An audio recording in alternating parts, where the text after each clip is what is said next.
أعوذ بالله من الشيطان الرجيم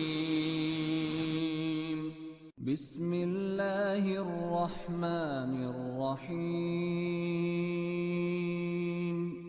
பத்ரு மற்றும் உஹுது போர்களுக்கு மத்தியில் நிகழ்ந்த இராணுவ நடவடிக்கைகள். சற்று முன் நாம் கூறிய பத்ரு போரில்தான் முதலாக முஸ்லிம்களும் இணை வைப்பவர்களும் ஆயுதமேந்தி கடும் சண்டையிட்டுக் கொண்டார்கள். இந்த போர் முஸ்லிம்களுக்கு உறுதியான வெற்றியை கொடுத்தது. இதை அனைத்து அரபுலகமும் அறிந்தார்கள். இந்த போரினால் கடுமையாக பாதிக்கப்பட்டவர்களில் முதன்மையானவர்கள் இதில் நேரடியாக சேதமடைந்த மக்காவாசிகள்தான், அதாவது இணை வைப்பவர்கள். அதற்கு அடுத்தபடியாக பாதிக்கப்பட்டவர்கள் யூதர்கள். இவர்கள் முஸ்லிம்களின் வெற்றியையும் அவர்கள் மிகைத்து விடுவதையும் தங்களது மார்க்கத்திற்கும் பொருளாதாரத்திற்கும் மிகப்பெரிய அடியாகவும் வீழ்ச்சியாகவும் கருதினார்கள். ஆக பத்ரு போரில் முஸ்லிம்களுக்கு வெற்றி கிடைத்ததிலிருந்து இணை வைப்பவர்களும் யூதர்களும் முஸ்லிம்கள் மீது கோபத்தாலும் ஆத்திரத்தாலும் கொந்தளித்தார்கள். நபியே, யூதர்களும் இணை வைத்து வணங்குபவர்களும் நம்பிக்கையாளர்களுக்கு மனிதர்கள் அனைவரிலும் கொடிய எதிரிகளாக இருப்பதை நிச்சயமாக நீங்கள் காண்பீர்கள். அல் குர்ஆன் அத்தியாயம் 5 வசனம் 82.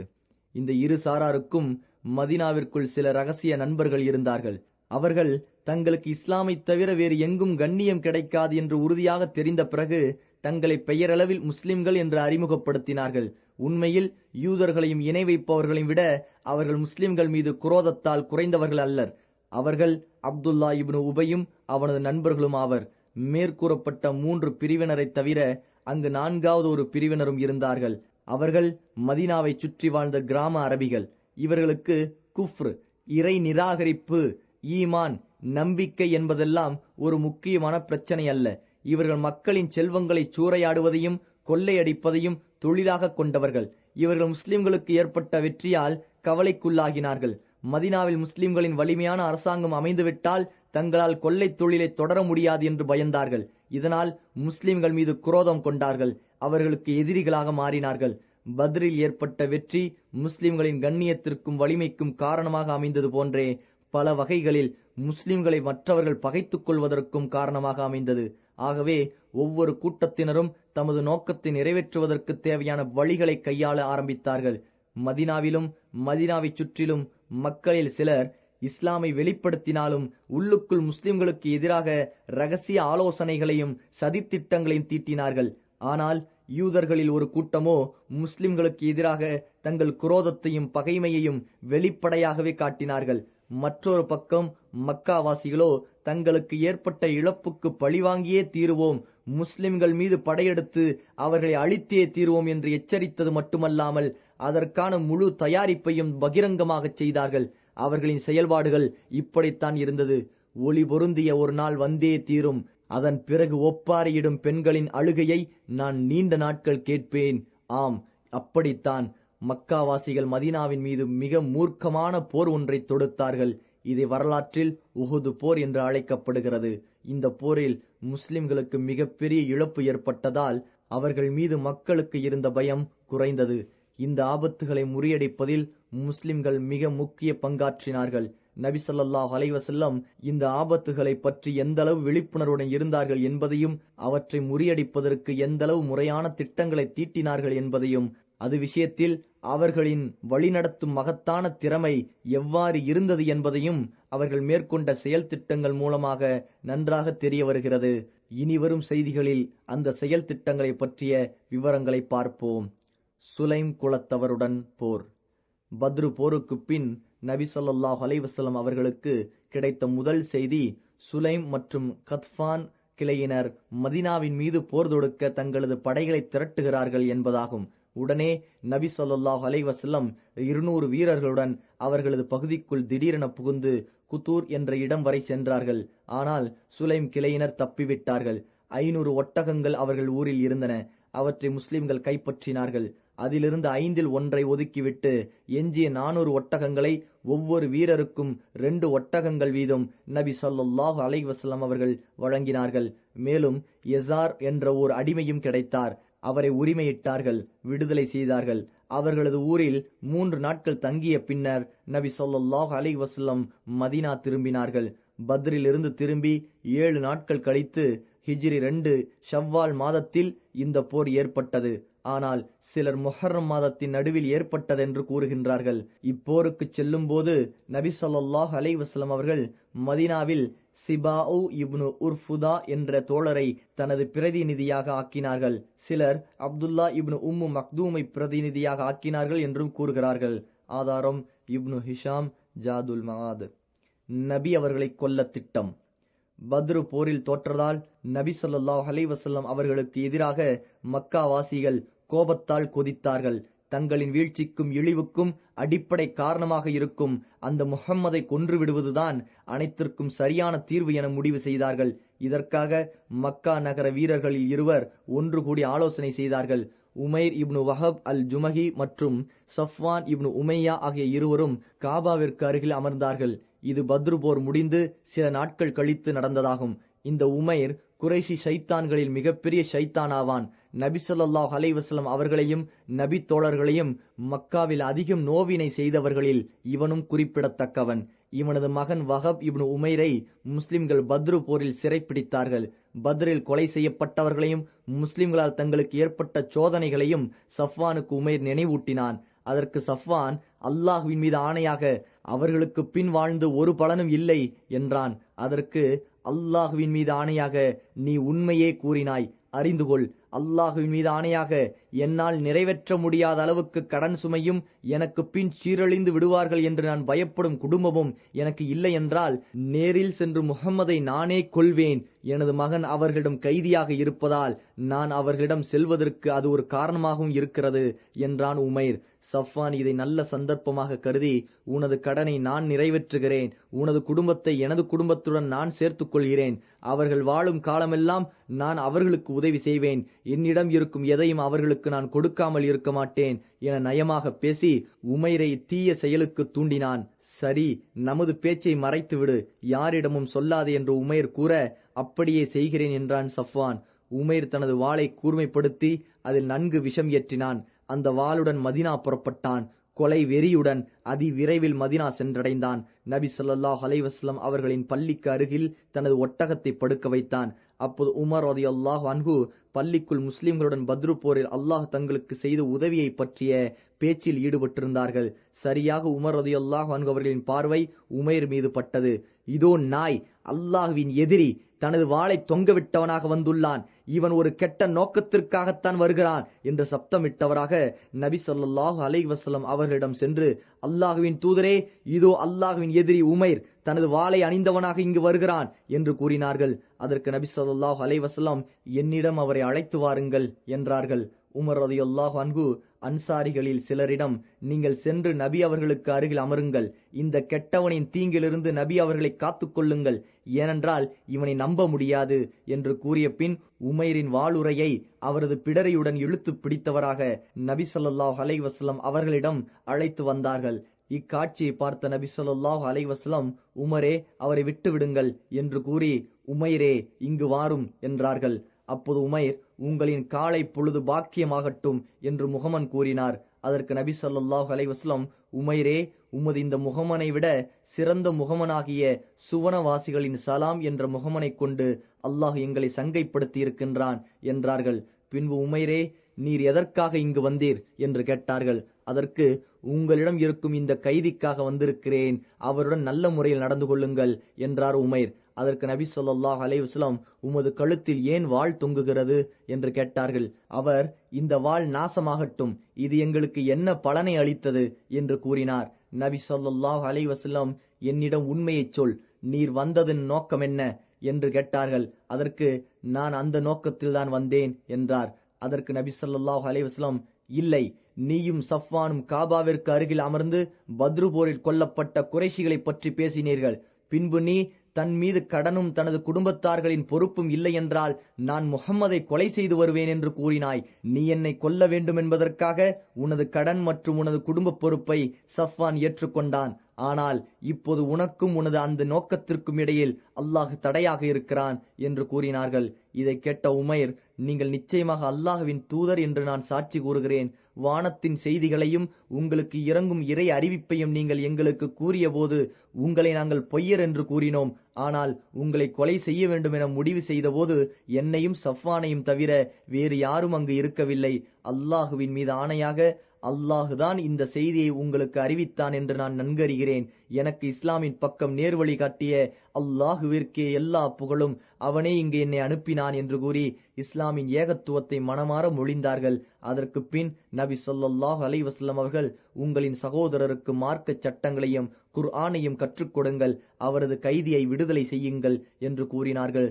பத்ரினால் ஏற்பட்ட பாதிப்பை நீங்கள் மறக்கும்படியான ஒரு நற்செய்தி வெகு விரைவில் உங்களுக்கு கிடைக்கும் என்று சஃப்வான் மக்காவாசிகளிடம் கூறுவான். மேலும் மதினாவிலிருந்து வரும் வழிப்போக்கர்களிடம் உமைரை பற்றி விசாரிப்பான். இறுதியாக ஒருவர் உமைர் முஸ்லிமாகிவிட்டார் என்ற செய்தியை சஃப்வானுக்கு அறிவிக்க அவன் அதிர்ச்சியால் உறைந்தான். அவருடன் பேச மாட்டேன், அவருக்கு ஒருபோதும் எந்த உதவியும் செய்ய மாட்டேன் என்று சத்தியம் செய்தான். உமைர் மதினாவில் இஸ்லாமிய கல்வியை கற்று மக்கா திரும்பி அங்கு மக்களை இஸ்லாமின் பக்கம் அழைத்தார். அவரது கரத்தில் பலர் இஸ்லாமை தழுவினார்கள். ஆதாரம் இப்னு ஹிஷாம். கைனுகா கிளையினருடன் போர். யூதர்களுடன் நபி ஸல்லல்லாஹு அலைஹி வஸல்லம் செய்த ஒப்பந்தங்களை பற்றி இதற்கு முன் நாம் கூறியிருக்கிறோம். அந்த ஒப்பந்தங்களை நிறைவேற்றுவதில் நபி ஸல்லல்லாஹு அலைஹி வஸல்லம் அவர்கள் மிகுந்த ஆர்வம் காட்டினார்கள். முஸ்லிம்களில் எவரும் அந்த ஒப்பந்தத்தின் ஒரு எழுத்திற்கு கூட மாறு செய்யாமல் நடந்தார்கள். ஆனால் மோசடி, ஒப்பந்தத்தை முறித்தல் மற்றும் துரோகம் செய்தல் ஆகியவற்றிற்கு வரலாற்றில் பெயர் போன யூதர்களோ தங்களின் இயல்புக்கு தக்கவாறே நடந்தார்கள். குறுகிய காலத்திலேயே முஸ்லிம்களுக்கு எதிரான சூழ்ச்சியை ஆரம்பித்ததுடன் அவர்களுக்குள் பழைய பகைமையையும் சலசலப்பையும் கிளப்பினார்கள். மேலும் முஸ்லிம்களுக்கு மத்தியில் பிளவுகளை ஏற்படுத்த முயன்றார்கள். இதற்கு சில உதாரணங்களை பார்ப்போம். யூதர்களின் சூழ்ச்சிக்கு உதாரணம். இப்னு இஸ்ஹாக் ரஹ்மத்துல்லாஹி அலைஹி கூறுகிறார், ஷாஸ் இப்னு கைஸ் என்ற வயது முதிர்ந்த யூதன் ஒருவன் இருந்தான். அவன் முஸ்லிம்கள் மீது கடினமான பொறாமையும் குரோதமும் கொண்டிருந்தான். அன்சாரிகளில் அவுஸ் கஸ்ரஜ் ஆகிய இரு கிளையினரும் ஒற்றுமையாக ஒன்று கூடி ஓரிடத்தில் பேசியதை பார்த்தான். இவ்வளவு ஒற்றுமையாகவும் அன்பாகவும் இஸ்லாமின் அடிப்படையில் இவர்கள் ஒன்று கூடி இருந்ததை அவனால் பொறுக்க முடியவில்லை. இவ்வூரில் கைலா கூட்டத்தினர், அதாவது அவுஸ் மற்றும் கஸ்ரஜ் கிளையினர் ஒற்றுமையாகிவிட்டனர். இவர்கள் ஒற்றுமையுடன் இருந்தால் நம்மால் இங்கு தங்க முடியாது என்று கூறி தன்னுடன் இருந்த யூத வாலிபனிடம், நீ சென்று அவர்களுடன் உட்கார்ந்து கொள், பிறகு புஆஸ் போரை பற்றியும் அதற்கு முன் நிகழ்ந்த நிகழ்ச்சியையும் அவர்களுக்கு நினைவூட்டு, போர் சமயத்தில் அவர்கள் தங்களுக்குள் கூறிய கவிதைகளை அவர்களுக்கு பாடிக்காட்டு என்று கூறினான். ஷாஸ் கூறியவாறே அவனும் செய்தான். நல்ல பலன் கிடைத்தது. இரு கூட்டத்தினரும் தத்தம் பெருமையை பற்றி பேச ஆரம்பித்தார்கள். இரு கூட்டத்திலிருந்தும் இருவர் மண்டியிட்டு வாய்ச்சண்டை போட அதில் ஒருவர், நீங்கள் நாடினால் அந்த போரை இப்போதும் நாம் அப்படியே தொடங்கலாம் என்றார். மற்றவரின் கூட்டத்தினர், வாருங்கள், மதினாவிற்கு வெளியில் ஹர்ராவில் சென்று நாம் சண்டையிடுவோம், ஆயுதங்களை எடுத்துக் கொள்ளுங்கள் என்று கூறியவாறு ஹர்ராவை நோக்கி கிளம்பினார்கள். இரு கூட்டத்தினரும் கோபத்தால் பொங்கி எழுந்தார்கள். அவர்களுக்குள் கடுமையான சண்டை நடக்க நெருங்கிவிட்டது. இச்செய்தி நபி ஸல்லல்லாஹு அலைஹி வஸல்லம் அவர்களுக்கு கிடைத்தவுடன் தங்களுடன் இருந்த முஹாஜிர் தோழர்களை அழைத்துக் கொண்டு அன்சாரிகளிடம் விரைந்தார்கள். அவர்களை நோக்கி, முஸ்லிம்களே, அல்லாஹுவை பயந்து கொள்ளுங்கள், அல்லாஹுவை பயந்து கொள்ளுங்கள். நான் உங்களுக்கு மத்தியில் இருக்கும் போதே அறியாமை கால வாதங்களை நீங்கள் செய்து கொள்கிறீர்களா? அல்லாஹ் உங்களுக்கு இஸ்லாமின் பக்கம் நேர்வழி காட்டினான். அதன் மூலம் உங்களை கண்ணியப்படுத்தினான். உங்களை விட்டு அறியாமை கால விஷயங்களை அகற்றி இருக்கின்றான். இறை நிராகரிப்பில் இருந்து உங்களை பாதுகாத்து இருக்கின்றான். உள்ளங்களுக்கு மத்தியில் அன்பை ஏற்படுத்தி இருக்கின்றான். இதற்கு பின்புமா நீங்கள் சண்டை செய்து கொள்கிறீர்கள் என்று அறிவுரை கூறினார்கள். நபி ஸல்லல்லாஹு அலைஹி வஸல்லம் அவர்களின் உருக்கமான உரையை கேட்ட அந்த மக்கள் தங்களின் இச்செயலை ஷைத்தானின் ஊசலாட்டமே எனவும் தங்கள் எதிரியின் சூழ்ச்சியுமே எனவும் புரிந்து கொண்டு அழுதார்கள். அவுஸ் கஸ்ரஜ் கிளையினர் ஒருவர் மற்றவரை கட்டி தழுவினார்கள். பின்பு நபி ஸல்லல்லாஹு அலைஹி வஸல்லம் அவர்களுடன் தங்கள் இல்லங்களுக்கு திரும்பிச் சென்றார்கள். அல்லாஹுவின் எதிரி ஷாஸ் இப்னு கைஸ் உடைய சூழ்ச்சியிலிருந்து முஸ்லிம்களை அல்லாஹ் இவ்வாறு பாதுகாத்தான். ஆதாரம் இப்னு ஹிஷாம். யூதர்கள் முஸ்லிம்களுக்கு மத்தியில் செய்த குழப்பங்களுக்கும் சூழ்ச்சிகளுக்கும் இது ஒரு உதாரணமாகும். இவ்வாறு இஸ்லாமிய அழைப்பு பணிக்கும் தடைகளை ஏற்படுத்த பல வழிகளை கையாண்டார்கள். பல பொய் பிரச்சாரங்களை செய்தார்கள். காலையில் இஸ்லாமை ஏற்று அன்று மாலையில் நிராகரித்து விடுவார்கள். இதனால் புதிய பலவீனமான முஸ்லிம்களுடைய உள்ளங்களில் இஸ்லாமை பற்றிய சந்தேகங்களை ஏற்படுத்தினார்கள். மேலும் தங்களுடன் வியாபார தொடர்பு வைத்திருக்கும் முஸ்லிம்களுக்கு நெருக்கடி தந்தார்கள். முஸ்லிம்கள் தங்களுக்கு கடன் கொடுக்க வேண்டியிருந்தால் காலையிலும் மாலையிலும் சென்று அந்த கடனை கேட்டு துன்புறுத்துவார்கள். முஸ்லிம்களுக்கு இவர்கள் ஏதும் கொடுக்க வேண்டியிருந்தால் அதை கொடுக்காமல் மறுப்பார்கள். தங்களிடம் உள்ள முஸ்லிம்களின் சொத்துக்களை அநியாயமாக தின்று வந்தார்கள். முஸ்லிம்களுக்கு கொடுக்க வேண்டிய கடன்களை கொடுக்காமல், நீ உமது மூதாதையரின் மார்க்கத்தில் இருந்தபோதுதான் இந்த கடன் எங்கள் மீது இருந்தது, நீ மதம் மாறியதால் இப்போது நாங்கள் அதனை கொடுக்க வேண்டியதில்லை என்று கூறுவார்கள். நாம் கூறிய இந்த நிகழ்வுகள் பத்ரு போருக்கு முன் நடந்தவை. இந்த யூதர்கள் நபி ஸல்லல்லாஹு அலைஹி வஸல்லம் அவர்களுடன் உடன்படிக்கை செய்திருந்தும் அதை மதிக்காமல் நடந்தார்கள். இவர்கள் நேர்வழி பெறுவார்கள் என்பதற்காகவும் நாட்டில் அமைதி நிலவ வேண்டும் என்பதற்காகவும் இவர்களின் அக்கிரமங்களை நபி ஸல்லல்லாஹு அலைஹி வஸல்லம் அவர்களும் முஸ்லிம்களும் சகித்து வந்தார்கள். கைனுகாவினர் ஒப்பந்தத்தை முறிக்கிறார்கள். பத்ரு மைதானத்தில் முஸ்லிம்களுக்கு அல்லாஹ் மாபெரும் உதவி செய்தான். அதனால் முஸ்லிம்களை பற்றிய மதிப்பு, மரியாதை மற்றும் பயம் உள்ளூர் வாசிகள், வெளியூர் வாசிகள் என அனைவரின் உள்ளத்திலும் ஏற்பட்டன. இது யூதர்களுக்கு வெறுப்பை ஊட்டியது, அவர்களது கோபத்தை கிளறியது. இதனால் வெளிப்படையாகவே முஸ்லிம்களை எதிர்த்தார்கள், அவர்களுக்கு தீங்கு செய்தார்கள். யூதர்களில் காஃப் இப்னு அஷ்ரப் என்பவன் முஸ்லிம்களுக்கு பெரிய எதிரியாக விளங்கினான். அவ்வாறே யூதர்களில் இருந்த 3 பிரிவினர்களில் கைனுகா கிளையினரே மிக கெட்டவர்களாக இருந்தார்கள். இவர்கள் மதினாவினுள் வசித்தார்கள். சாயமிடுதல், இரும்பு பட்டறை, பாத்திரங்கள் செய்வது என்று பல தொழில்கள் இவர்கள் வசம் இருந்தன. இது போன்ற தொழில்களில் இவர்கள் இருந்ததால் இவர்களிடம் பெருமளவில் போர் சாதனங்கள் இருந்தன. மதினாவில் இருந்த யூதர்களில் இவர்களே வீரமுடையவர்களாக விளங்கினார்கள். யூதர்களில் முதலாக நபி அவர்களுடன் செய்த உடன்படிக்கையை முறித்தவர்கள் இவர்களே. அல்லாஹ் முஸ்லிம்களுக்கு பத்ரில் கொடுத்த வெற்றிக்கு பிறகு இவர்களது அத்துமீறல் கடுமையானது, அராஜகம் அதிகரித்தது. இவர்கள் மதினாவில் குழப்பங்களை ஏற்படுத்தினார்கள், முஸ்லிம்களை பரிகாசம் செய்தார்கள். தங்களது கடை வீதிகளுக்கு வரும் முஸ்லிம்களுக்கு, குறிப்பாக பெண்களுக்கு இடையூறு அளித்தார்கள். இவர்களை ஓர் இடத்தில் ஒன்றிணைத்து நபி ஸல்லல்லாஹு அலைஹி வஸல்லம் அறிவுரை வழங்கினார்கள். நேர்வழிக்கும் நன்னெறிக்கும் அழைத்தார்கள். அத்துமீறல், பகைமை கொள்ளல், தீங்கு விளைவித்தல் ஆகியவற்றின் பின் விளைவை பற்றி எச்சரித்தார்கள். ஆனால் நபி ஸல்லல்லாஹு அலைஹி வஸல்லம் எச்சரித்தும் தங்களின் வழிகட்டிலிருந்து விலகாமல் அதிலேயே நிலைத்திருந்தார்கள். இது பற்றி இப்னு அப்பாஸ் ரலியல்லாஹு அன்ஹு கூறுவதை கேட்போம்.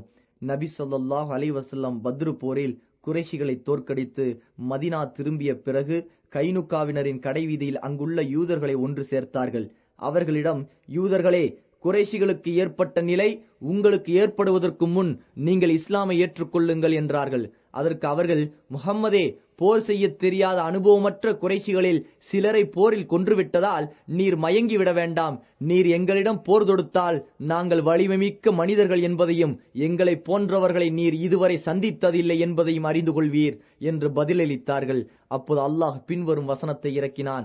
அதை நபி ஸல்லல்லாஹு அலைஹி வஸல்லம் அவர்கள் அந்த மக்களுக்கு ஓதி காண்பித்தார்கள். எவர்கள் இந்த கிதாபை நிராகரிக்கின்றார்களோ அவர்களுக்கு நபியே நீங்கள் கூறுங்கள், அதி சீக்கிரத்தில் நீங்கள் வெற்றி கொள்ளப்படுவீர்கள், அன்றி மறுமையில் நரகத்தில் சேர்க்கப்படுவீர்கள். அது மிக கெட்ட தங்குமிடம். பத்ரு போர்க்களத்தில் சந்தித்த 2 படைகளில் நிச்சயமாக உங்களுக்கு ஒரு அத்தாட்சி இருக்கிறது. ஒன்று அல்லாஹ்வின் பாதையில் போர் புரியும் கூட்டம், மற்றொரு கூட்டத்தினர் நிராகரிப்பவர்கள். நிராகரிப்பவர்களாகிய இவர்கள் அல்லாஹ்வின் பாதையில் போர் புரிபவர்களை தங்களை விட 2 மடங்காக தங்கள் கண்ணால் கண்டார்கள். அல்லாஹ் தான் விரும்பியவர்களை தன் உதவியை கொண்டு இவ்வாறு பலப்படுத்துகின்றான். படிப்பினை பெறும் பார்வையுடையவர்களுக்கு நிச்சயமாக இதில் ஒரு நல்ல படிப்பினை இருக்கின்றது. அல் குர்ஆன் அத்தியாயம் 3 வசனங்கள் 12-13. ஆதாரம் சுனன் அபுதாவூத். கைனுகாவினரின் இந்த பதில் பகிரங்கமாக போருக்கு விடுத்த அழைப்பாகவே இருந்தது. இருப்பினும் நபி ஸல்லல்லாஹு அலைஹி வஸல்லம் தங்களது கோபத்தை அடக்கினார்கள். முஸ்லிம்களும் சகிப்புடன் நடந்தார்கள். இறுதி நிலை எப்படி முடிகிறது என்பதே அனைவரின் எதிர்பார்ப்பாக இருந்தது. கைனுகாவினரின் துணிவு அதிகரித்தது. அவர்கள் பல வழிகளில் மதினாவில் குழப்பம் விளைவித்து தங்களுக்கு தாங்களே அழிவை தேடினார்கள். இது பற்றி இப்னு ஹிஷாம் ரஹ்மத்துல்லாஹி அலைஹி அறிவிக்கிறார். ஒரு அரபி பெண் தனக்கு சொந்தமான ஒட்டகத்தின் மேல் விரிக்கப்படும் தோல் ஒன்றை விற்பதற்காக கைனுகாவினரின் கடைத்தெருவிற்கு வந்தார். விற்ற பிறகு அதன் கிரயத்தை எதிர்பார்த்து அங்கிருந்த பொற்கொள்ளன் ஒருவன் கடைக்கருகில் அமர்ந்தார். அங்கிருந்த யூதர்கள் அந்த பெண் தனது முகத்திலிருந்து பர்தாவை அகற்ற வேண்டும் என்றார்கள். ஆனால் அதை அவள் மறுத்துவிட்டாள். அந்த பொற்கொல்லன் அந்த பெண்ணின் ஆடையை அவரது முதுகுப்புறத்தில் அவருக்கு தெரியாமல் கட்டினான். சிறிது நேரத்திற்கு பின்பு அவர் அங்கிருந்து எழுந்தபோது அவரது ஆடை அகன்று அவரது மறைவிடம் தெரியவே குழுமியிருந்த யூதர்கள் சப்தமிட்டு சிரித்தார்கள். இதனால் அந்த பெண் வெட்கி தலைகுனிந்து கூச்சலிட்டார். இதை அறிந்த முஸ்லிம்களில் ஒருவர் பொற்கொல்லன் மீது பாய்ந்து அவனை கொன்றுவிட்டார். பொற்கொல்லன் யூதனாக இருந்ததால் யூதர்கள் அனைவரும் இந்த முஸ்லிமின் மீது பாய்ந்து அவரை கொன்றுவிட்டார்கள். அப்போது அந்த முஸ்லிமின் உறவினர்கள் மற்ற முஸ்லிம்களிடம் யூதர்களுக்கு எதிராக தங்களுக்கு உதவி செய்யுங்கள் என்றார்கள். இதிலிருந்தே முஸ்லிம்களுக்கும் கைனுகாவினருக்கும் இடையில் சண்டை மூண்டது. ஆதாரம் இப்னு ஹிஷாம். முற்றுகையிடுதல், சரணடைதல், நாடு கடத்தல். இனியும் பொறுமை காப்பது உசிதமல்ல என்பதால் நபி ஸல்லல்லாஹு அலைஹி வஸல்லம் அவர்கள் கைனுகாவினர் மீது போர் தொடுக்க முடிவு செய்தார்கள். மதீனாவில் அபு லுபாபா இப்னு அப்துல் முந்தீர் ரலியல்லாஹு அன்ஹு அவர்களை தனது பிரதிநிதியாக நியமித்துவிட்டு கைனுகாவினரிடம் புறப்பட்டார்கள். முஸ்லிம்களுக்குரிய கொடியை ஹம்சா ரலியல்லாஹு அன்ஹு அவர்களிடம் வழங்கினார்கள். கைனுகா கூட்டத்தார் நபி அவர்களை பார்த்தவுடன் கோட்டைகளுக்குள் சென்று தங்களை பாதுகாத்துக் கொண்டார்கள். அவர்களை நபி ஸல்லல்லாஹு அலைஹி வஸல்லம் முற்றுகையிட்டார்கள்.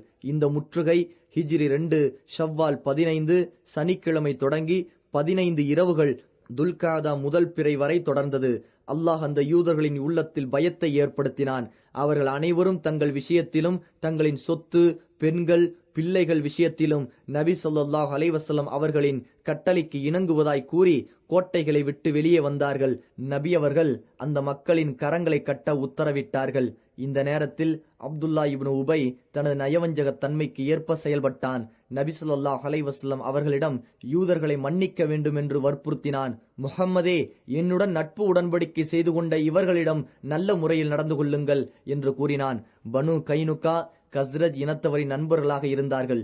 இப்னு உபை தனது இக்கூற்றை பலமுறை திரும்ப கூறியும் நபி ஸல்லல்லாஹு அலைஹி வஸல்லம் அதை புறக்கணித்தார்கள்.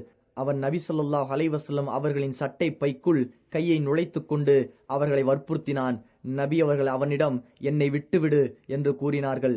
நபி அவர்களின் முகத்தில் ஏற்பட்ட கோபத்தின் மாறுதலை நபி தோழர்கள் உணர்ந்தார்கள். மீண்டும் உனக்கு என்ன நேர்ந்தது, என்னை விட்டுவிடு என்று நபி ஸல்லல்லாஹு அலைஹி வஸல்லம் கூறினார்கள். ஆனால் அந்த நயவஞ்சகன் தனது பிடிவாதத்தை தொடர்ந்தவனாக, இவர்களில் கவச ஆடை அணியாத 400 நபர்கள், கவச ஆடை அணிந்த 300 நபர்கள், இவர்களெல்லாம் என்னை பாதுகாத்தவர்கள். இந்த அனைவரையும் ஒரே பொழுதில் நீர் வெட்டி சாய்த்து விடுவீரோ? எனது நண்பர்கள் விஷயத்தில் நீர் அழகிய முறையில் நடந்து கொள்ளாதவரை நான் உம்மை விடமாட்டேன். பின்னால் பிரச்சனைகள் ஏற்படுவது பற்றி இப்போது நான் அஞ்சுகிறேன் என்று கூறினான். இப்னு உபை தன்னை முஸ்லிம் என்று கூறி 1 மாதம்தான் ஆகியிருந்தும் அவனிடம் நபி ஸல்லல்லாஹு அலைஹி வஸல்லம் மிக அழகிய முறையில் நடந்து அவன் கேட்ட கோரிக்கைக்கு இணங்க யூதர்கள் அனைவரையும் விடுதலை செய்து மதீனாவிலிருந்து வெளியேறும்படி உத்தரவிட்டார்கள். அனைத்து யூதர்களும் ஷாமுக்கு சென்றார்கள். அங்கு சென்ற சிறிது காலத்திலேயே அவர்களில் அதிகமானவர்கள் இறந்து விட்டார்கள். அவர்கள் விட்டு சென்ற பொருட்களை ஒன்று சேர்க்கும் பொறுப்பை முஹம்மது இப்னு மஸ்லமாவிடம் வழங்கினார்கள். அவர்களுடைய பொருட்களில் இருந்து 3 வில்களையும் 2 கவச ஆடைகளையும் 3 வாள்களையும் 3 ஈட்டிகளையும் தனக்கென எடுத்த பிறகு 5இல் 1 அல்லாஹுவிற்காக ஒதுக்கினார்கள். மற்ற அனைத்தையும் முஸ்லிம்களுக்கு பங்கிட்டார்கள். ஆதாரம் ஜாதுல் மஆத் இப்னு ஹிஷாம். சவீக் போர். இது ஹிஜ்ரி 2ஆம் ஆண்டு பத்ரு போர் முடிந்து 2 மாதங்கள் கழித்து நடந்த ஒரு நிகழ்ச்சியாகும். பத்ரு போர் முடிந்த பிறகு அதில் தனது இனத்தவருக்கு ஏற்பட்ட இழப்பை ஈடுகட்டவும் முஸ்லிம்களை பழிவாங்கவும் முஹம்மதிடம் போர் செய்யும் வரை நான் என் மனைவியுடன் சேரமாட்டேன் என்று அபு சுஃபியான் நேர்ச்சி செய்தார். ஆகவே முஸ்லிம்களை தாக்க அவர் திட்டம் ஒன்று தீட்டினார். அதாவது அதில் செலவும் சிரமமும் குறைவாக இருக்க வேண்டும், ஆனால் முஸ்லிம்களுக்கு பாதிப்பு அதிகமாக ஏற்பட வேண்டும்.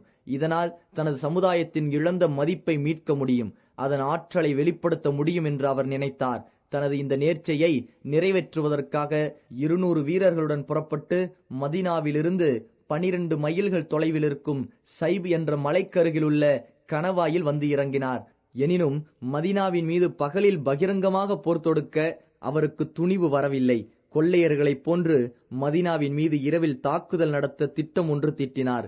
இரவானவுடன் மதீனாவுக்குள் புகுந்து ஹை இப்னு அக்தபை சந்திக்க வந்தார். ஹை இப்னு அக்தப் பயத்தால் கதவை திறக்கவில்லை. எனவே அங்கிருந்து திரும்பி நளீர் இன யூதர்களின் தலைவன் சல்லாம் இப்னு மிஷ்கமிடம் வந்தார். அவனிடம் நளீர் இன யூதர்களின் செல்வங்கள் இருந்தன. அவனிடம் அனுமதி பெற்று உள்ளே நுழைந்தார். அவன் அபு சுஃப்யானை வரவேற்று நன்கு விருந்தோம்பல் செய்து மது புகட்டினான். மேலும் மதினாவில் உள்ள முஸ்லிம்களின் செய்திகளையும் ரகசியமாக கூறினான்.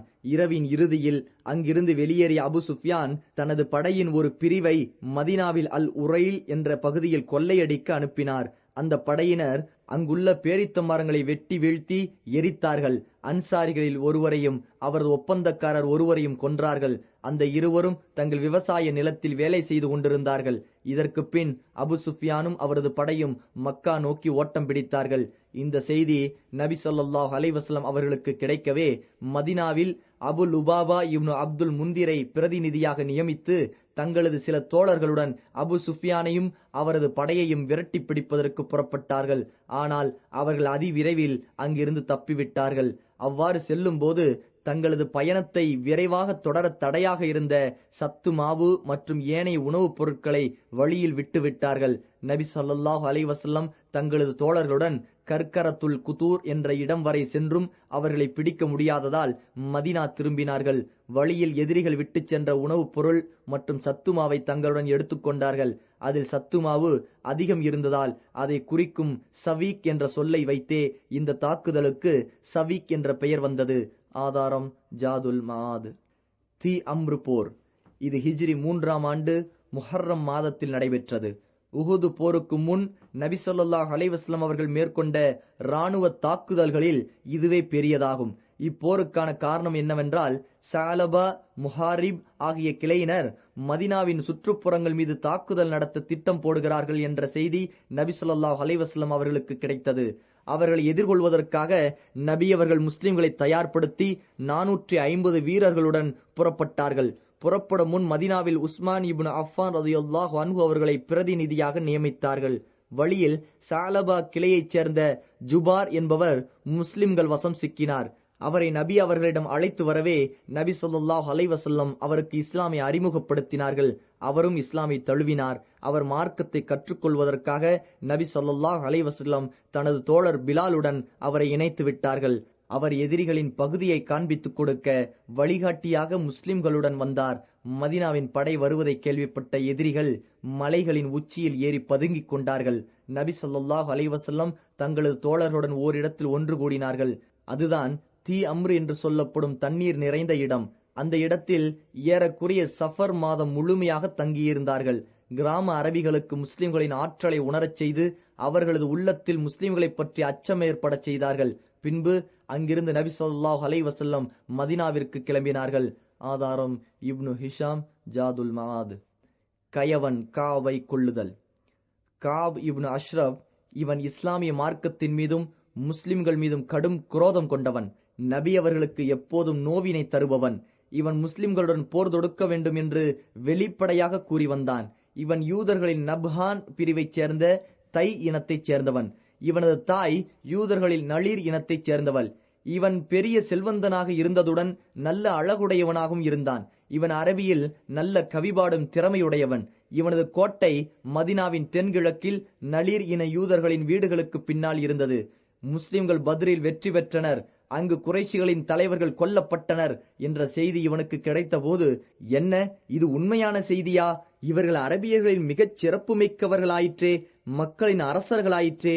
அல்லாஹுவின் மீது ஆணையாக முஹம்மது இவர்களை கொன்றிருந்தால் பூமியின் மேல் வசிப்பதை விட பூமிக்கு கீழ் சென்று விடுவதே மேல் என்று புலம்பினான். முஸ்லிம்கள் போரில் வெற்றி பெற்று விட்டனர் என்று அல்லாஹ்வின் எதிரியாகிய இவன் அறிந்தவுடன் நபி அவர்களையும் முஸ்லிம்களையும் இகழவும் முஸ்லிம்களின் எதிரிகளை புகழவும் செய்தான். மேலும் முஸ்லிம்களுக்கு எதிராக அவர்களை தூண்டினான். இத்துடன் நிறுத்திக் கொள்ளாமல் மதினாவிலிருந்து மக்கா சென்றான். அங்கு முத்தலிப் இப்னு அபு வதாஆ என்பவனிடம் தங்கினான். பிறகு குறைஷிகளில் கொலை செய்யப்பட்டவர்களுக்காக இரங்கல் பாட்டு பாடி அழுது பிரலாபித்து இணை வைப்பவர்களின் உணர்வுகளை தூண்டினான். நபி அவர்களின் மீது குரோதத்தை மூட்டினான். மேலும் நபி அவர்களிடம் போர் புரிய அவர்களை தூண்டிவிட்டான். ஒரு நாள் அபு சுஃபியானும் மற்றவர்களும் அவனிடம், உமக்கு எங்களது மார்க்கம் விருப்பமானதா அல்லது முகம்மது மற்றும் அவரின் தோழர்களின் மார்க்கம் விருப்பமானதா? எங்கள் இரு சாராரில் யார் நேர்வழி பெற்றவர்கள் என்று கேட்டார்கள். அதற்கு அவன், நீங்கள்தான் நேர்வழி பெற்றவர்கள், நீங்களே சிறந்தவர்கள் என்று பதிலளித்தான். இது குறித்துதான் பின்வரும் இறைவசனம் இறங்கியது. நபியே, கித்தாபில் சில பகுதி கொடுக்கப்பட்டவர்களை நீங்கள் பார்க்கவில்லையா? அவர்கள் சிலைகளையும் ஷைத்தான்களையும் நம்பிக்கை கொள்கிறார்கள். மேலும் நிராகரிப்பவர்களை சுட்டி காண்பித்து, இவர்கள்தான் இறை நம்பிக்கையாளர்களை விட மிக நேரான பாதையில் இருக்கிறார்கள் என்று கூறுகிறார்கள். அல் குர்ஆன் அத்தியாயம் 4 வசனம் 51. இதே நிலையில் மதினா திரும்பினான் காப். அங்கு நபி தோழர்களின் பெண்களை தனது கவியில் இகழ்ந்தும் பழித்தும் பாடி அவர்களுக்கு பெரும் நோவினை செய்தான். இவ்வாறு இவனது தொந்தரவு நாளுக்கு நாள் அதிகரிக்கவே காப் இப்னு அஷ்ரஃபின் கதையை முடிப்பது யார்? நிச்சயமாக அவன் அல்லாஹுவுக்கும் அவனது தூதருக்கும் துன்பம் தருகிறான் என்று நபி ஸல்லல்லாஹு அலைஹி வஸல்லம் கேட்டார்கள். இப்பொறுப்பை நிறைவேற்ற முஹம்மது இப்னு மஸ்லமா, அப்பாத் இப்னு பிஷ்ர், அபு நாயிலா என்ற சில்கான் இப்னு சலாமா, இவர் காபின் பால்குடி சகோதரர் ஆவார். ஹாரிஸ் இப்னு அவுஸ், அபு அப்ஸ் இப்னு ஜப்ர் ரலியல்லாஹு அன்ஹும் ஆகியோர் தயாரானார்கள். இந்த குழுவிற்கு தலைவராக முஹம்மது இப்னு மஸ்லமா ரலியல்லாஹு அன்ஹு அவர்கள் நியமிக்கப்பட்டார்கள். நபிமொழி நூற்களில் இந்த நிகழ்ச்சி விரிவாக கூறப்பட்டுள்ளது. அதன் சுருக்கத்தை நாம் இங்கு பார்ப்போம். நபி ஸல்லல்லாஹு அலைஹி வஸல்லம் காப் இப்னு அஷ்ரஃபின் கதையை முடிப்பது யார்? நிச்சயமாக அவன் அல்லாஹுவுக்கும் அவனது தூதருக்கும் துன்பம் தருகிறான் என்றார்கள். முஹம்மது இப்னு மஸ்லமா ரலியல்லாஹு அன்ஹு எழுந்து, அல்லாஹுவின் தூதரே, உங்களுக்கு விருப்பமாக இருப்பின் நான் அவனை கொலை செய்கிறேன் என்று கூறினார்கள். அதற்கு நபி ஸல்லல்லாஹு அலைஹி வஸல்லம் ஆம் என்றார்கள். அப்போது அவர் நபி அவர்களிடம் தங்களை பற்றி சில மட்டமான வார்த்தைகளை அவனிடம் கூற நீங்கள் எனக்கு அனுமதி தர வேண்டும் என்றார். நபி ஸல்லல்லாஹு அலைஹி வஸல்லம் சரி என்று கூறினார்கள். இதற்கு பின் முஹம்மது இப்னு மஸ்லமா காபிடம் வந்தார். இதோ அவர்களின் உரையாடல். முஹம்மது இப்னு மஸ்லமா காஃபை நோக்கி, இந்த மனிதர், அதாவது முஹம்மது, எங்களிடம் தர்மத்தை கேட்டு சிரமத்தில் ஆழ்த்துகிறார் என்றார். அதற்கு காப், அல்லாஹ்வின் மீது சத்தியமாக இவர் விஷயத்தில் நீங்கள் அதி விரைவில் சடைவடைந்து விடுவீர்கள் என்றான். அதற்கு முஹம்மது இப்னு மஸ்லமா ரலியல்லாஹு அன்ஹு, நாங்கள் இப்போது அவரை பின்பற்றி இருக்கிறோம். அவரது முடிவு என்னதான் ஆகிறது என்று பார்க்கும் வரை அவரை விட்டு விலகுவதை நாங்கள் விரும்பவில்லை. அது சரி, நீ எங்களுக்கு 1 அல்லது 2 மரக்கால் தானியங்களை கடனாக கொடுத்துதவு என்றார்கள். அப்போது காப், சரி தருகிறேன், ஆனால் அதற்கு பதிலாக என்னிடம் அடைமானம் ஏதும் வையுங்கள் என்றான். அதற்கு முஹம்மது இப்னு மஸ்லமா ரலியல்லாஹு அன்ஹு, நீ எதை கேட்கிறாய் என்றார்கள். அதற்கு காப், உங்கள் பெண்களில் சிலரை என்னிடம் அடைமானம் வையுங்கள் என்றான். அதற்கு முஹம்மது இப்னு மஸ்லமா ரலியல்லாஹு அன்ஹு, நீ அரபியர்களில் மிக அழகானவனாயிற்றே, உன்னிடம் எப்படி எங்கள் பெண்களை அடைமானம் வைக்க முடியும் என்றார்கள். அதற்கு காப், சரி, உங்களது பிள்ளைகளை அடைமானம் வையுங்கள் என்றான். அதற்கு மீண்டும் முஹம்மது இப்னு மஸ்லமா ரலியல்லாஹு அன்ஹு, எப்படி எங்கள் பிள்ளைகளை அடைமானம் வைப்பது? பிற்காலத்தில் அவர்களை யாராவது ஏசும்போது, இதோ இவன் 1 மரக்கால் 2 மரக்காலுக்காக அடைமானம் வைக்கப்பட்டவன் என்று இழிவாக பேசுவார்களே, எனவே நாங்கள் உம்மிடம் எங்களது ஆயுதங்களை அடைமானமாக வைக்கிறோம் என்றார்கள். அதற்கு காப் சரி என்றான். மீண்டும் முஹம்மது இப்னு மஸ்லமா ரலியல்லாஹு அன்ஹு, நாளை வருகிறேன் என்றார்கள். காப் அங்கிருந்து புறப்பட்ட பின் நபி தோழர் அபு நாயிலாவும் காபை சந்தித்தார். அவரும் முஹம்மது இப்னு மஸ்லமா ரலியல்லாஹு அன்ஹு செய்ததை போன்றே செய்தார். காபிடம் பல கவிகளை பற்றி பேசிவிட்டு, காபே, நான் ஒரு தேவைக்காக உன்னிடம் வந்திருக்கிறேன், அதை நீ பிறரிடம் கூறக்கூடாது என்றார். காப், அவ்வாறே நான் செய்கிறேன் என்றான். அதற்கு அபு நாயிலா, காபே, இந்த மனிதர், அதாவது முஹம்மது, எங்களிடம் வந்தது எங்களுக்கு ஒரு சோதனையாக ஆகிவிட்டது. அரபியர்கள் எங்களை பகைத்து கொண்டார்கள், ஒன்று சேர்ந்து எதிர்க்கிறார்கள், எங்களின் வியாபார வழிகளை அடைத்து விட்டார்கள். இதனால் எங்களது பிள்ளை குட்டிகள் வறுமையில் வாடுகிறார்கள், நாங்களும் பெரிய சிரமத்திற்கு உள்ளாகிவிட்டோம் என்று கூறி மற்ற விஷயங்களை முஹம்மது இப்னு மஸ்லமா ரலியல்லாஹு அன்ஹு பேசியவாறே பேசினார். பேச்சுக்கிடையில், என்னுடன் எனக்கு வேண்டிய சில நண்பர்களும் இருக்கிறார்கள், நான் அவர்களை நாளை உன்னிடம் அழைத்து வர நாடுகிறேன். அவர்களிடம் நீ வியாபாரம் செய்யலாம், அவர்களுக்கும் உன்னால் முடிந்த நன்மைகளையும் செய் என்று பேசிவிட்டு அங்கிருந்து புறப்பட்டார். ஆக முஹம்மது இப்னு மஸ்லமாவும் அபு நாயிலாவும் காபுடம் எதை நோக்கமாக வைத்து பேசினார்களோ அதை வெற்றி கண்டார்கள். இவ்வாறு நாளுக்கு நாள் சந்திக்க இவர்களின் பழக்கம் நல்ல பலமடைந்தது. எனவே இந்த இருவரும் தங்களுடன் ஆயுதங்களை எடுத்து வருவதை காப் தடை செய்யவில்லை. ஹிஜ்ரி 3 ரபியுல் அவ்வல் பிறை 14 சந்திர இரவில் இந்த சிறிய குழு நபி ஸல்லல்லாஹு அலைஹி வஸல்லம் அவர்களிடம் வந்தார்கள். நபி அவர்கள் அந்த குழுவுடன் பகீஉல் கர்கத் வரை வந்து, அல்லாஹ்வின் பெயர் கூறி செல்லுங்கள், அல்லாஹுவே இவர்களுக்கு நீ உதவி செய் என்று கூறி வழி அனுப்பி வைத்தார்கள். பிறகு தங்களின் இல்லம் திரும்பி தொழுகையிலும் அல்லாஹுவிடம் பிரார்த்தனை புரிவதிலும் ஈடுபட்டார்கள். இவர்கள் காப் இப்னு அஷ்ரஃபின் கோட்டைக்கு வந்தனர். அபு நாயிலா ரலியல்லாஹு அன்ஹு அவனை கூவி அழைக்கவே அவன் அவர்களிடம் செல்ல எழுந்தான். அவனது மனைவி அவனிடம், இந்த நேரத்தில் நீ எங்கு செல்கிறாய்? இந்த சப்தத்தில் ரத்தம் சொட்டுவதை நான் கேட்கிறேன் என்று கூறினாள். அதாவது அவளின் உள் மனது நடக்கப் போகும் அபாயத்தை உணர்ந்து விட்டது போலும். அதற்கு காப், வந்திருப்பவரோ எனது சகோதரர் முஹம்மது இப்னு மஸ்லமாவும் எனது பால்குடி சகோதரர் அபு நாயிலாவும் தான், வேறு யாரும் இல்லை. சங்கை மிக்கவர் ஈட்டி எறிய அழைக்கப்பட்டாலும் கூட அதையும் ஏற்று அங்கு செல்வார் என்ற பழமொழியை கூறி மனைவியை சமாதானப்படுத்தினான். பிறகு அவர்களை சந்திக்க இறங்கினான். அவன் நன்கு நறுமணம் பூசியிருந்தான். அவனது தலை நறுமணத்தால் கமழ்ந்து கொண்டிருந்தது. இது இப்படி இருக்க அபு நாயிலா தனது தோழர்களுக்கு எவ்வாறு நடந்து கொள்ள வேண்டும் என சொல்லி வைத்திருந்தார். அதாவது, காப் நமக்கு அருகில் வந்தால் அவனது தலை முடியை பிடித்து நான் நுகருவேன். அவனது தலையை நன்கு நான் பிடித்து கொண்டதை நீங்கள் பார்த்தவுடன் அவன் மீது பாய்ந்து அவனை வெட்டுங்கள். இது அவர்களின் திட்டமாக இருந்தது. காப் கீழே இறங்கி அவர்களிடம் சிறிது நேரம் பேசிக் கொண்டிருந்தான். அப்போது அபு நாயிலா, காபே, ஷி அபுல் அஜூஸ் வரை சென்று மீதி இரவு அங்கு பேசிக் கொண்டிருப்போமே என்றார். நீங்கள் விரும்பினால் அவ்வாறே செய்யலாம் என்று அவனும் கூறினான். அனைவரும் அங்கிருந்து வெளியேறி நடந்து சென்றார்கள். வழியில் அபு நாயிலா, இன்றைய நறுமணத்தைப் போல் நான் எங்கும் நுகர்ந்ததே இல்லை என்றார். காப் இந்த புகழ்ச்சியில் மயங்கியவனாக, என்னிடத்தில் அரபு பெண்களில் மிக நறுமணமுள்ள பெண் ஒருத்தி இருக்கிறாள், அவளுக்காகத்தான் இந்த நறுமணம் என்றான். அபு நாயிலா, நான் உனது தலை நுகர்ந்து கொள்ள அனுமதி தருகிறாயா என்றார். அவன், அதிலென்ன, நுகரலாமே என்றவுடன் தனது கையை அவனது தலைக்குள் நுழைத்து தானும் நுகர்ந்து கொண்டு தனது தோழர்களையும் நுகர வைத்தார். பின்பு சிறிது நேரம் சென்றவுடன், நான் மீண்டும் நுகரலாமா என்றார். அவன் சரி என்றவுடன் முன்பு போலவே இப்போதும் செய்தார். பின்பு சிறிது நேரம் சென்றவுடன் மீண்டும் நுகரட்டுமா என்றார். அதற்கு அவன் சரி என்றவுடன் தனது கையை அவனது தலைக்குள் நுழைத்து இருக்க பிடித்து கொண்டு, இதோ அல்லாஹ்வின் எதிரி மீது பாயுங்கள் என்றார். அங்கிருந்த நபித்தோழர்கள் அவன் மீது வாட்களை வீசினார்கள். ஆனால் அவன் சாகவில்லை. இதை பார்த்த முஹம்மது இப்னு மஸ்லமா தனது கூர்மையான கத்தியை எடுத்து அவனது தொப்புளுக்கு கீழ் சொருகி அவனது மர்மஸ்தானம் வரை கிழித்தார்கள். அல்லாஹ்வின் எதிரி பெரும் சப்தமிட்டவனாக செத்து மடிந்தான். அவர்கள் அவனது தலையை கொய்து எடுத்துக்கொண்டார்கள். அவன் கத்திய கதறலில் அங்குள்ள கோட்டைகள் அனைத்திலும் விளக்குகள் எரிக்கப்பட்டன. இக்குழுவினர் திரும்பினார்கள். தோழர்களில் ஒருவரின் வாளால் ஹாரிஸ் இப்னு அவுஸ் உடைய காலில் காயம் ஏற்பட்டு ரத்தம் சிந்திக் கொண்டிருந்ததால் அவர் சற்று பின்தங்கிவிட்டார். இக்குழுவினர் ஹர்ரத்துல் உரைஸ் என்ற இடம் வந்தபோது தங்களுடன் ஹாரிஸ் வராததை பார்த்தவுடன் அங்கு சிறிது நேரம் எதிர்பார்த்திருந்தார்கள். சிறிது நேரத்தில் அவர்களை தேடி ஹாரிஸும் அங்கு வந்து சேர்ந்தார். அவரை தூக்கி கொண்டு அவர்கள் அங்கிருந்து புறப்பட்டு பகீஉல் கர்கத் வந்தடைந்து, அல்லாஹு அக்பர், அல்லாஹு மிக பெரியவன் என்று முழங்கினார்கள். அவர்களின் சப்தத்தை கேட்ட நபி ஸல்லல்லாஹு அலைஹி வஸல்லம் தோழர்கள் அவனை கொலை செய்து விட்டார்கள் என்பதை அறிந்து அவர்களும் அல்லாஹு அக்பர், அல்லாஹு மிக பெரியவன் என்று முழங்கினார்கள். பின்பு அவர்கள் நபி ஸல்லல்லாஹு அலைஹி வஸல்லம் அவர்களிடம் வந்தவுடன் இந்த முகங்கள் வெற்றி அடைந்தன என்று கூறினார்கள்.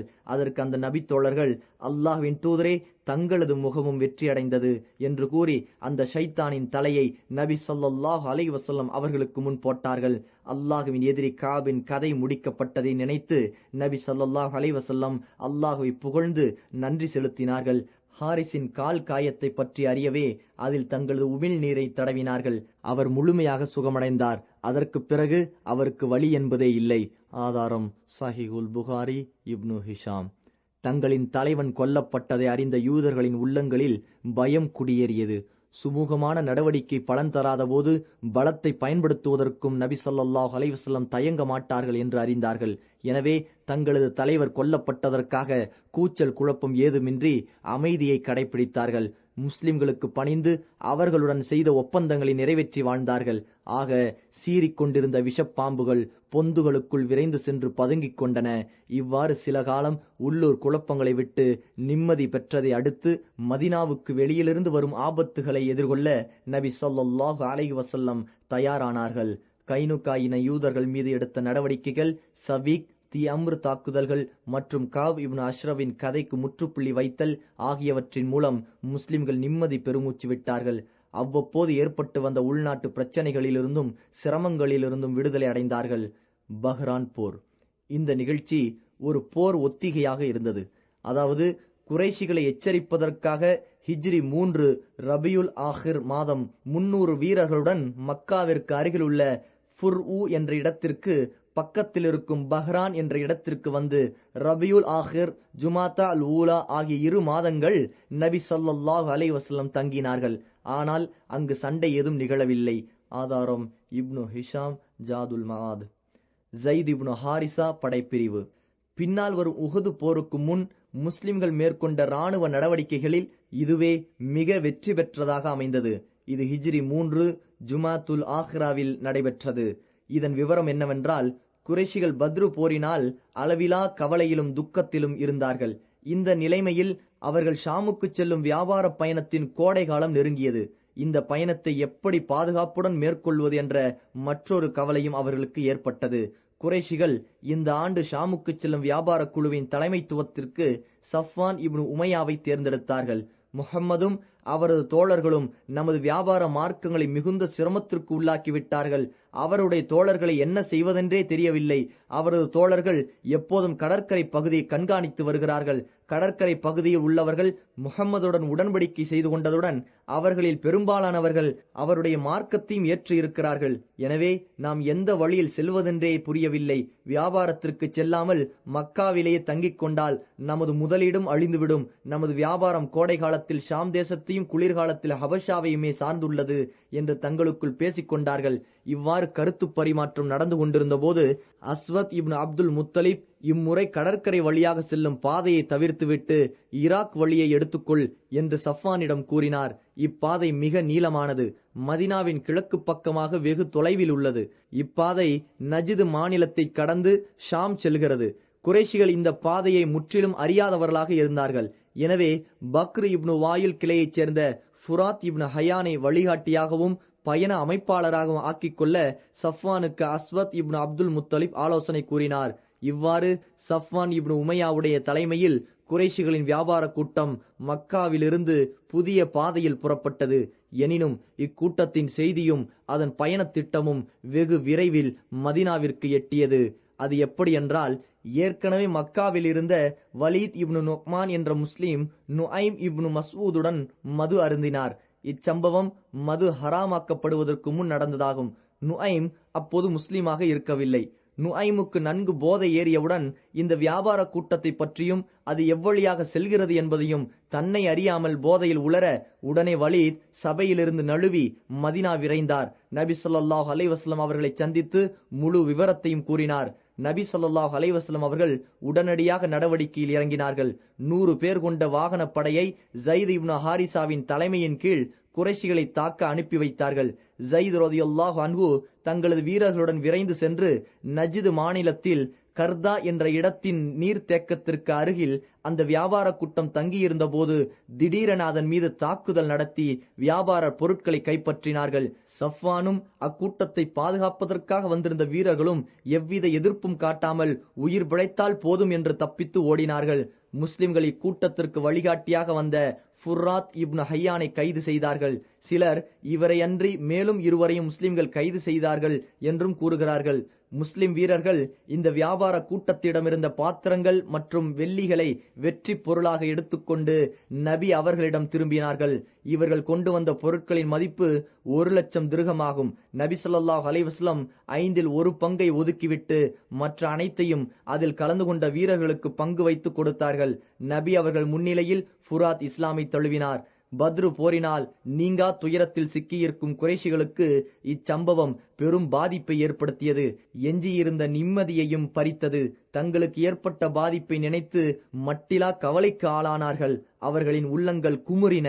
இப்போது குறைஷிகளுக்கு முன் இரு வழிகள்தான் இருந்தன. ஒன்று, தங்களது அடாவடித்தனத்தை நிறுத்திவிட்டு முஸ்லிம்களுடன் சமாதான உடன்படிக்கை செய்வது. இரண்டாவது, மிக பெரிய அளவில் போர் தொடுத்து முஸ்லிம்களை வேறறுத்து தங்களது பழைய மதிப்பையும் மரியாதையையும் தக்க வைத்துக் கொள்வது. இந்த இரு வழிகளில் குறைஷிகள் இரண்டாவது வழியையே விரும்பினார்கள். ஆகவே முஸ்லிம்களிடம் பழிவாங்க வேண்டும், முழு தயாரிப்புடன் சென்று அவர்களை தாக்க வேண்டும் என அவர்கள் பிடிவாதம் செய்தார்கள். இந்த பிடிவாதம் நாளுக்கு நாள் அதிகரிக்கவும் செய்தது. இதுவும் இதற்கு முன் கூறப்பட்ட நிகழ்ச்சிகளும் உஹது போர் ஏற்படுவதற்கு வலுவான காரணங்களாக அமைந்தன.